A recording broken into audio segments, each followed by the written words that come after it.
The great Lofa Tatupu is with us. How are you, man? Hey, guys. What's How up? you doing? We're doing good, great. man. We're doing great. It's good to see you. Good to hear you. Always appreciate you taking a few minutes with us. And as we get ready for the Super Bowl, we'll ask you a few things about that. But we've been talking a lot about the Seahawks and needs going into the offseason and draft and their philosophy. Their philosophy, Lofa, has always been we're taking whoever the best player is, regardless of position. Looking at the O-line the way that it was this year, do you feel like this could be an opportunity to stray from that a bit at the 18th overall pick? I'm hoping the best available is an O-lineman. That'll solve all our problems right there, man. There you go.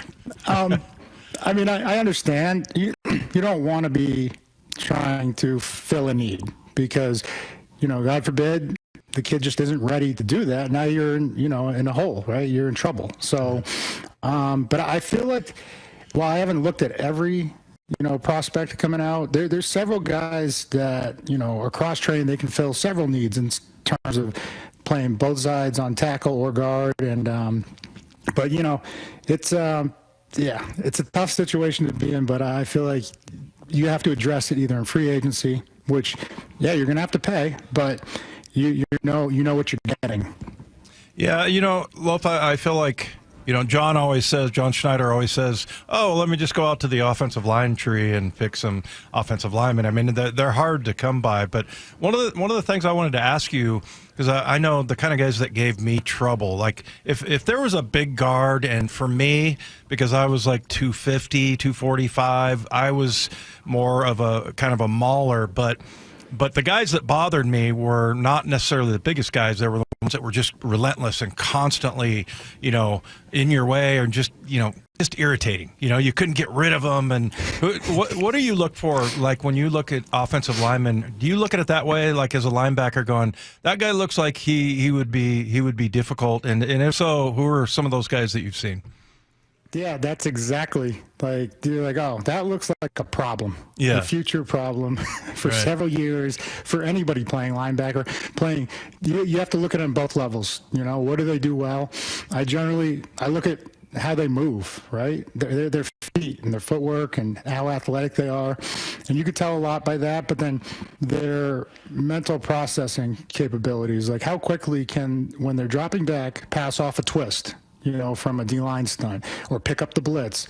How alert are they? So, and then there's just, as you stack them up and just continue to review the film over and over, one or two guys start to separate, like they check all the boxes. Yeah. Hey, as far as the hiring of their new offensive coordinator, Clint Kubiak, it seemed like it came down to three guys that they spoke to twice, and Hank Fraley and Udinsky and then Kubiak. Did you have a favorite before they made their decision? It seemed like they were very deliberate, that they were taking their time with it. They had talked to all those guys, wrapped up conversations, and it was still a while after that before they made their choice, and Fraley went back to the Lions. But before they made the decision, did you have one of those three guys you thought suited them best? Yeah, Kubiak, the guy we got.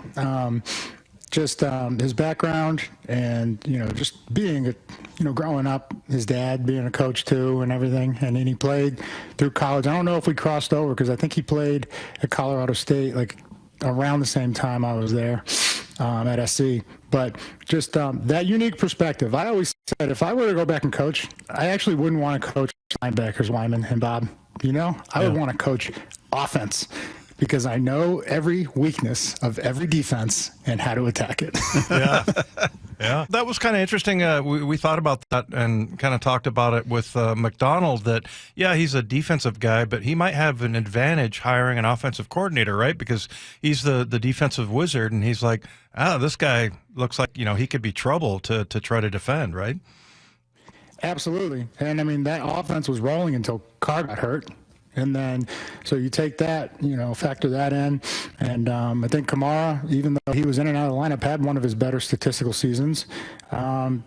Just they still did what they needed to do for the most part. So I'm, excited to see what kind of wrinkles he adds, to Geno and this offense. The conversations about Geno and DK continue through this offseason until, we get some resolution They're both going into the final years of their contract, and so it's become a big conversation. Do you move on from one? Do you extend one? Do you extend them both? Get rid of both? Where are you at with that? I mean, when you look at Geno and DK, how crucial is it in your opinion to keep them, or do you feel like this, because they're the two biggest salary cap hits, and by the way, the Seahawks are one of 5 teams who are over the salary cap, and they're not in great shape there, so they got a lot of work to do to get back cap compliant. But are they two guys you think these are must-haves, or do you view them a little differently? Yeah, I think different case, right? Start with Geno. We have no replacement right now, as far as we know. I mean, Sam Howell's played a lot of ball, but going back to the little we saw of him last year, it looked like he regressed from the year he had in Washington just before. You look around, there are not a lot of great options at quarterback out there. And so I always say, who do you guys really want that's better? Who do you really believe is better? Because there's only maybe one or two, and one of them's playing this weekend, and then the other one just went home last week against the one that's playing this weekend. Talking about Mahomes and Allen. Yeah. So I just I don't understand the thought process that a lot of people have when they not impressed with what Geno's been able to do the last couple of years, factoring in everything, the defense and where it's ranked. We were only good this last half a year in his first 3 years. So, and then the offensive line issues that we already discussed, the running backs being hurt, and haven't had a 1,000-yard rusher in 2 years, I think. So just a lot there. And then when you look at DK, we drafted him, he's grown up here, and this is a guy you want to retire as a Seahawk. But I think it comes down to, okay, are you going to extend him? Because there's going to be a restructuring of probably both of these contracts should they stay. But the thought process probably around DK is is somebody going to come out of nowhere and offer us something that we just can't turn down? Because that always happens, especially around the draft. So be interested to see what happens. Hey, Loaf, you mentioned the draft, and I remember last year you were big on that Peyton Wilson guy. I think he was an NC State guy. He was the linebacker for Pittsburgh, and he had a great year. He really did. But so obviously you played that position, so you're pretty much an expert at linebacker. And what do you think about Ernest Jones? And it's kind of interesting. We found out from down in LA. They weren't going to pay Ernest Jones. They're not going to. The Rams don't pay off-the-ball linebackers, which is very insulting to you and me. But but yeah, I mean, what do you think about Ernest Jones and what he brought in? I don't think we got a chance to talk to you about that, and just how valuable is he to that defense? And it seemed like when he came in town, everything kind of turned around. He looks pretty valuable to me. Yeah, he definitely shored up the middle part of the defense. Him and T. Knight, got to give Tyrese Knight, credit, because the two guys that we brought in the offseason, they departed, and then we inserted 2, and we didn't miss a beat. We just continually got better. Very impressed. He's a freak athlete. Amazing against the run. Great against the pass. I need him to get on the jogs, catch a few balls, because he had opportunities that he dropped. We've all been there, right? Yeah. Oh, yeah. But, I had many fastball bounce off my frying pan hands. That's for sure. But just like I said, the thing I was most impressed with every time I watched him, not just the tackle numbers 13, 14, 15, but the quality of tackle. And when I say quality of tackle, I mean how at the line of scrimmage or behind or within 2 yards, so you're still ahead in the down. That's very important for a defense coordinator when you're looking at 2nd and 8 as opposed to 2nd and 4. And this is just what I saw. This guy complaining about having bad hands. He had 3 interceptions in one game, and then we interviewed him afterwards, and he goes, "I should have had 4." I'm like, man, look, that was my career right there. 3 interceptions. He had 3 picks. He's greedy. Yeah, absolutely. Hey, Ball skills. Playmakers are greedy. You always want more, right? I never had a game that I was happy with. I'll say that. So your rookie year was 2005, right?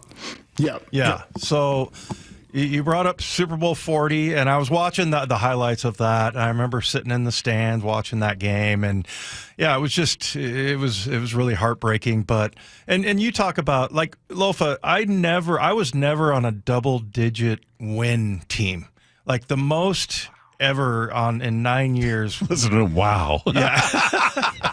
You guys heard that? Sorry. Yeah.